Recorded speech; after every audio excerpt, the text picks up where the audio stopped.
BNR gold and diamonds తరుగు తక్కువ బంగారం ఎక్కువ ఇప్పుడు మన వైజాగ్లో.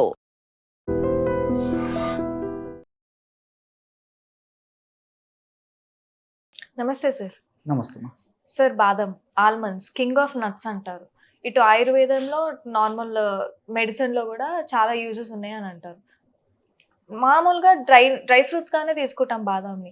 అది కాకుండా ఇంకేమైనా యూజెస్ ఉన్నాయా సార్, మామూలుగా ఇలా తినడం కాకుండా?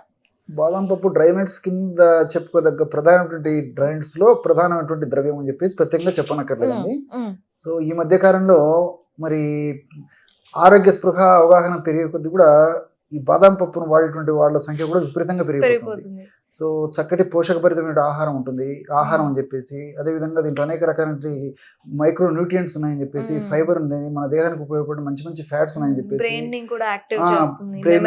మెమరీ కోసం అని చెప్పేసి, ఇట్లా రకరకాల కూడా దీనివల్ల ఉపయోగాలు కూడా కొత్త కొత్త కూడా పరిశోధనలో తెలుస్తున్నాయి. కాబట్టి వీటి వాడకం కూడా ఎక్కువైపోయిందమ్మా. కాబట్టి ఈ బాదం పప్పుని, బాదం గింజను మనం గమనించినట్లయితే గింజ గాని లోపల పప్పు గాని నేత్రాన్ని పోలి ఉంటాయి. మీరు బాగా గమనించండి, మన కంటి నిర్మాణం ఎలా ఉంటుందో అలా ఉంటుంది అనమాట. కాబట్టి అందుకే దీన్ని సంస్కృతంలో మన మహర్షులు వేలాది సంవత్సరాల క్రితమే నేత్రోపమ అని చెప్పేసి చెప్పడం జరిగింది. నేత్రాన్ని పోలి ఉంటుంది కాబట్టి ఇది నేత్రోపమ అని చెప్పేసి. అదేవిధంగా బాడీలో ఉన్నటువంటి పెయిన్స్ కూడా తగ్గించేటువంటి శక్తి, వాత దోషాన్ని హరించేటువంటి శక్తి ఉండడం వల్ల వాతారి అనేటువంటి పేరు కూడా దీనికి ఇవ్వడం జరిగిందండి. కాబట్టి ఈ బాదం పప్పుని ఔషధంగా కూడా అనేక జబ్బులకు వాడుకోవచ్చు. ఉదాహరణకి నిద్రలేమి సమస్య ఉన్నప్పుడు బాదం పప్పును మనం ఔషధంగా సద్వినియోగం చేసుకుని వాడుకోవడం వల్ల చక్కటి నిద్ర మనకు సొంతం అవుతుంది. కంటి నిండా నిద్రపోతే ఒంటి నిండా ఆరోగ్యం అన్నట్లు మరి బాదం పప్పును మనం చక్కగా సద్వినియోగం చేసుకున్నట్లయితే కంటి నిండా నిద్ర వస్తుంది. దాని యొక్క ప్రభావం చేత ఒంటి నిండా ఆరోగ్యం కూడా మనకు చేకూరుతుంది.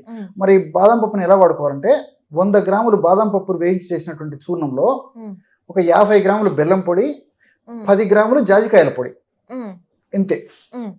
100 గ్రాములు బాదం పప్పు వేయించి చేసినట్టు చూర్ణంలో 50 గ్రాములు బెల్లం పొడి, 10 గ్రాములు జాజికాయల పొడి, ఈ 3 బాగా కలిపేయడం వల్ల బ్రహ్మాండమైనటువంటి నిద్రను కలగజేసేటువంటి న్యాచురల్ రెమెడీ రెడీ అయిపోతుంది.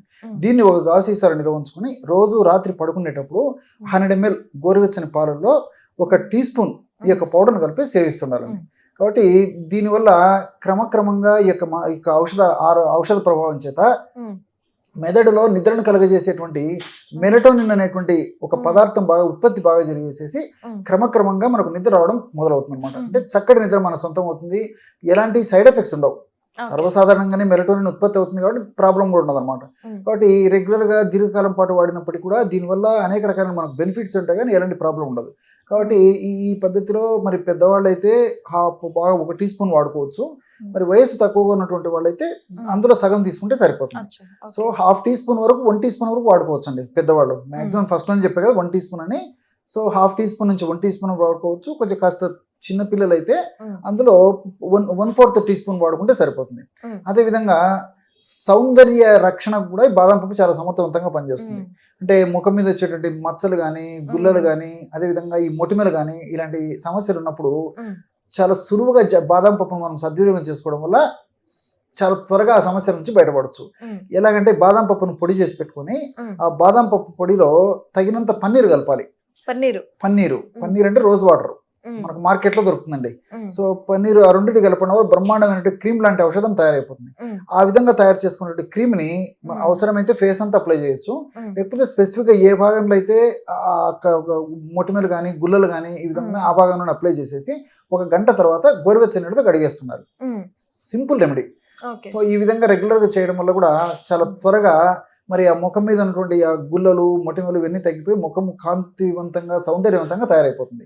ముఖం మీద ఉన్నటువంటి మొటిమలు ఇలాంటివన్నీ కూడా తగ్గిపోతాయి. తర్వాత ఆయిల్నెస్ ఏదైనా ఉన్నా అది తగ్గిపోతుంది, రఫ్నెస్ ఏదైనా అది తగ్గిపోతుంది.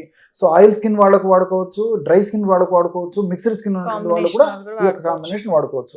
అలాగే మూడవది ఏంటంటే ఈ దగ్గు వేధించేటువంటి దగ్గు కూడా చాలా సమర్థవంతంగా పనిచేస్తుందండి. సో కొంతమందికి ఎన్ని రకాల ప్రయత్నం చేసినప్పటికీ ఒక పట్టణ దగ్గు లొంగదు. దగ్గి రకరకాల అవస్థ పడుతుంటారు. ఉదయం పూట కొంతమందికి దగ్గు ఎక్కువ ఉంటే, కొంతమందికి రాత్రి పూట ఎక్కువ దగ్గు ఉంటుంది, కొంతమందికి ఉదయం రాత్రి కంటిన్యూగా దగ్గు వచ్చేటువంటి పరిస్థితి ఏర్పడుతుంది. కొంతమందికి పరీక్షల్లో స్పష్టమైన కారణం తెలుస్తుంది, కొంతమందికి ఎన్ని పరీక్షలు చేసినా నార్మల్గా ఉంటుంది. సో దగ్గు మాత్రం వేధిస్తుంటుంది. ఇలాంటి సందర్భాలలో వైద్యులు సూచించిన మేరకు ఔషధాలు వాడుకుంటూ కూడా ఇప్పుడు ఈ బాదం పప్పును నేను చెప్పినట్టు వాడుకోవడం వల్ల ఆ దగ్గు నుంచి వెంటనే బయటపడడానికి అవకాశం ఏర్పడుతుంది. ఎలాగంటే బాదం పప్పు పొడి ఒక 5 గ్రాములు ఒక 30 ml నీళ్ళలో కలిపేసారు.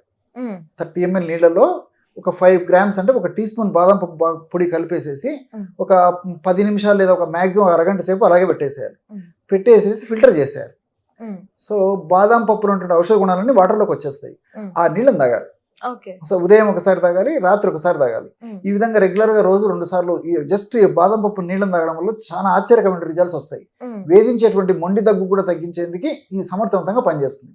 అలాగే ఈ బాదం పప్పు ఈ మంగు మచ్చల మీద కూడా చాలా సమర్థవంతంగా పనిచేస్తుంది. స్పెషల్ గా మంగు మచ్చలు తగ్గేందుకు బాదం పప్పును వాడుకోవాలంటే ఈ బాదం పప్పు పొడిలో ముల్లంగి గడ్డల రసం కలపాలండి.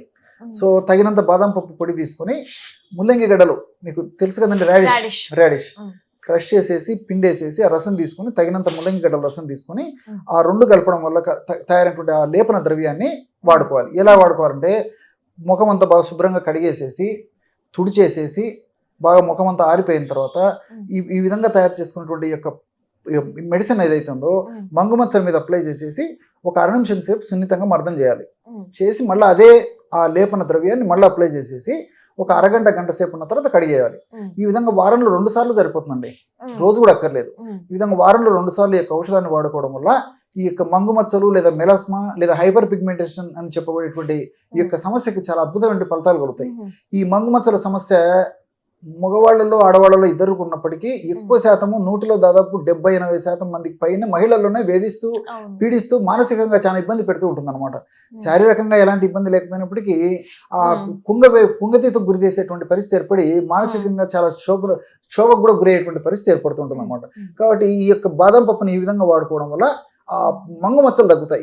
ఎందుకు తగ్గుతాయంటే ఈ యొక్క ఫార్ములాను వాడుకోవడం వల్ల ఈ మంగు మచ్చలు ఎలా తయారవుతాయంటే చర్మానికి రంగునిచ్చేటువంటి మెలనిన్ అనేటువంటి రంజక పదార్థము చర్మంలో ముఖం మీద ఏ భాగంలో ఎక్కువగా డిపాజిట్ అయితే అక్కడ మనకు నల్లగా కానీ నలుపు గోధుమ రంగు కలిసినటువంటి వర్ణం కానీ నలుపు ఎరుపుగా వర్ణం కలిసినటువంటి రంగు కానీ నలుపు అదేవిధంగా ఈ స్నఫ్ అంటే ముక్కుపొడం రంగు నసం పొడి రంగు కలిసినటువంటి రంగు కానీ ఏ రంగులైనా మచ్చలు రావచ్చు. దీనికి అంత కారణం ఏంటంటే ఈ మెలనిన్ అనేటువంటి రంజక పదార్థం ఎక్కువగా డిపాజిట్ కావడం.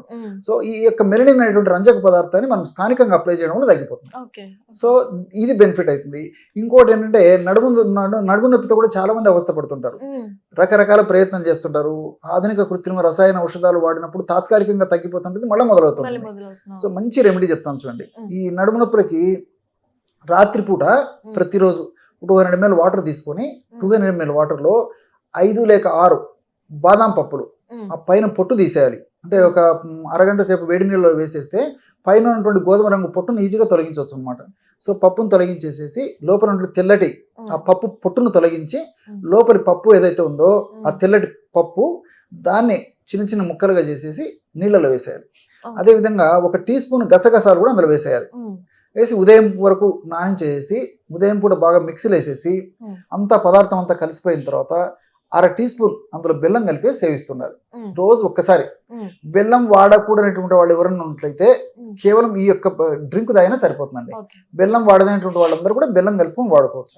ఈ విధంగా రెగ్యులర్ గా రోజు ఉదయం పూట పరిగెడుపున ఈ పద్ధతిలో చేయడం వల్ల ఈ కటివాతం అని చెప్పబడేటువంటి నడుము నొప్పికి సంబంధించినటువంటి ఆ యొక్క సమస్య తగ్గిపోతుంది. నడుము భాగంలో ఉన్నటువంటి పోటు, సలుపు, బాధ, అసౌకర్యం తగ్గిపోతుంది. అదేవిధంగా నడుము భాగంలో ఉన్నటువంటి కండరాలు చాలా చైతన్యవంతంగా తయారేసి కండర భాగంలో చక్కటి రక్త సరఫరా జరిగేసేసి ఆ భాగంలో చక్కటి పోషణ జరిగేసి చక్కటి ఆక్సిజన్ సప్లై కూడా ఆ యొక్క నడుము భాగంలో జరిగేసి డిస్క్ లో ఉన్నటువంటి ఆ బల్జ్ ఏదైతే ఉబ్బుగా ఉండే పరిస్థితి ఉందో ఆ ఉబ్బు గుణము, ఆ ఇన్ఫ్లమేషన్ కూడా తగ్గేసేసి ఆ నడుము నొప్పి తగ్గేందుకు చాలా సమర్థవంతంగా చక్కగా ఉపయోగపడుతుంది అనమాట. కాబట్టి ఈ పద్ధతిలో ఈ యొక్క ఔషధాన్ని ఈ యొక్క బాదం పప్పును ఈ నడుము నొప్పికి సద్వినియోగం చేసుకోవడం వల్ల ఈ యొక్క నడుము నొప్పి సమస్య నుంచి బయటపడవచ్చు. ఈ విధంగా అనేక రకాలైనటువంటి ఈ యొక్క మనకు వచ్చేటువంటి అనారోగ్యాలు ఈ బాదం పప్పు నుంచి తొలగించుకోవచ్చు అండి. ఇప్పుడు బాదం పప్పు నట్స్ కి కొంతమంది ఎలర్జీస్ ఉంటాయి కదా సార్, అలాంటి వాళ్ళకి డాక్టర్ ని కన్సల్ట్ అవ్వడం. వెరీ రేర్గా ఉంటాయండి. ఉమ్, సర్వసాధారణంగా ఈ మీరు అన్నట్లు ఏమంటే కొన్ని వేల మందిలో లక్షల మందిలో ఈ బాదం పప్పు తీసుకున్నప్పుడు ఉమ్, ఒంటి మీద దురదలు రావడము, అవును. దద్దులు రావడము ఇన్ జనరల్ గా జరుగుతుంటుంది. చాలా ఉమ్. రేర్ గా జరుగుతుంటుంది. ఉమ్. అలాంటి సందర్భాల్లో మరి వాళ్ళకు సూట్ అవ్వదు కాబట్టి వాళ్ళు ఉమ్, ఆపేసడం ఉమ్, మంచిది, ఉమ్. వైద్యులను సంప్రదించడం మంచిది. సార్ ఇంకోటి కూడా అంటారు, ఏదైనా ఎక్కువ తీసుకున్న అది మంచిది కాదు అంటారు కదా చాలా మంది. ఇప్పుడు దీనివల్ల ఉపయోగాలు ఉన్నాయి, చాలా ఎక్కువ సైజ్ లో తీసుకునే వాళ్ళకి. అతి సర్వత్ర వర్జయత్ అని చెప్పేసి మన పెద్దలు ఉమ్. అందుకే ప్రతిదీ చెప్పారు కదండి, అదే. పెద్దల మాట సద్దిమూట అని చెప్పేసి. ఉమ్. అతి సర్వత్ర వర్జయత్. సో బాదాం పప్పులని ఉమ్. రోజుకి మాక్సిమం 10, అది పెద్దవైతే, ఉమ్. చిన్నవైతే 15 వరకు వాడుకోవచ్చు అన్నమాట. ఎందుకంటే గ్యాస్ ఇష్యూస్ కూడా వస్తాయని చెప్తారు కదా, Exactly. మరి ఎక్కువ తింటే. ఎగ్జాక్ట్లీగా. ఉమ్. కాబట్టి లిమిటెడ్ గా వాడుకోవడం వల్ల ప్రాబ్లం ఉండదు, కానీ ఉమ్, మరి ఉమ్. ఎక్కువ వాడుకోవడం వల్ల ఇబ్బందులు అదే. ఎదురైనటువంటి పరిస్థితి ఏర్పడుతుంది. ఇంకోటి ఏంటంటే ఈ బాదాం పప్పును కూడా మరి ఈ విధంగా ఔషధంగా వాడుకోవాలంటే మనం చెప్పుకున్నాము. ఉమ్. ఆహారంగా డైలీ వాడుకునేటువంటి వాళ్ళకు కూడా నేను సలహా ఇచ్చేదంటే, ఎప్పుడో ఒకసారి కావాలంటే ఆ బాదాం పప్పును వేయించి తీసుకోవచ్చు, కానీ ఉమ్. రెగ్యులర్ గా వాడుకోవాలంటే నానబెట్టి తీసుకోవడం మంచిదండి. మామూలు కంటే నానబెట్టిందే ఎక్కువ బెనిఫిట్స్ అంటే. 6 to 8 hours నానబెట్టడం వల్ల ఉమ్. అందులో ఫైటేట్ అని చెప్పేసి కొన్ని పదార్థం ఉంటుంది ఆ బాదాం పప్పులో. ఆ ఉమ్. ఫైటేట్ ఉండడం వల్ల మనం నానబెట్టకుండా అలాగే తీసుకుంటే ఆ ఫైటేట్ మనం కడుపులోకి తీసుకుంటాం కాబట్టి ఉమ్. బాదం పప్పులో ఉన్నటువంటి పోషక విలువలు, పోషక పదార్థాలు జీర్ణం కావు కాబట్టి వేస్టేజ్ కింద ఎక్కువ వెళ్ళిపోతుంటాయి. ఉమ్. కాబట్టి బాదం పప్పు నానబెట్టడం వల్ల ఫైటేట్ నశించిపోతుంది కాబట్టి ఉమ్. ఆ విధంగా నానించినటువంటి బాదం పప్పును తీసుకోవడం వల్ల ఎలాంటి ఇబ్బందులు ఉండవండి. Um. Okay sir, thank you so much. నమస్తే. And for more videos, Please subscribe to iDream. Please subscribe to iDream. Please subscribe iDream. And please subscribe to iDream. For more videos, subscribe to iDream. please like, share and subscribe to the channel. Congratulations, iDream. Subscribe to iDream. Subscribe to iDream. So subscribe to iDream Media. iDream ki iDream team అందరికి huge congratulations. Please subscribe iDream Media. Please subscribe to iDream. Subscribe iDream. Please subscribe to iDream. iDream అంటే నా కళల ఛానల్ను subscribe చేసుకున్న నోరు తిరుగుతలేదు, మీరైతే గంట గుర్తు కొట్టండి. For more such videos, please subscribe to iDream. Subscribe to iDream. Please subscribe to iDream. Please subscribe iDream Media. Please do subscribe to iDream. Please subscribe to iDream Media. For best entertainment and information, please subscribe iDream. And don't forget to subscribe to iDream.